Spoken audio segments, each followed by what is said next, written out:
It is a little heartbreaking to see a sincere evangelical Christian like Mike Huckabee just sit on his hands and close his eyes and pretend not to know what's going on. He knows very well what's going on. I'd like to see him brought before Congress and asked under oath if he saw signs of war crimes or famine in Gaza.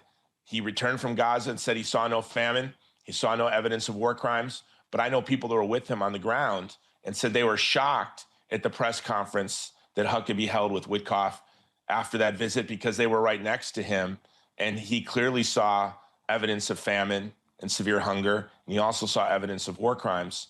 And so I'd like to see him ask, and I pray to God one day he has to answer those questions under oath.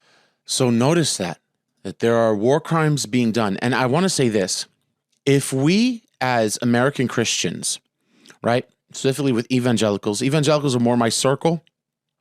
I grew up in more Pentecostal charismatic backgrounds, which kind of fit the evangelical background, depending on where you go in that. There's still branches within branches, right? But I want to say this: if as American Christians, we are deciding to let other Christians be killed to fight for God or fight for his people, how are we different than Saul before he was converted? How are we different than Saul, who believed he was fighting for God? How are we different than Saul by allowing other Christians to be killed as we support these wars?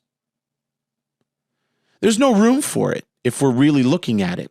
And so I want you to understand that if you agree with Khan-like power, like Netanyahu said, if you agree with Khan-like power, then you agree on some level that Christians need to be killed as well, because it's just part of what it is.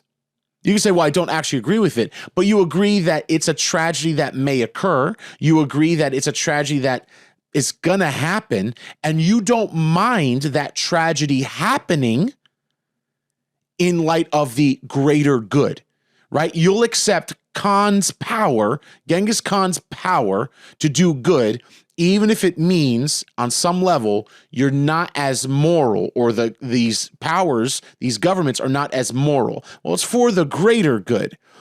That doesn't exist in the eyes of God. Doesn't exist in the eyes of God.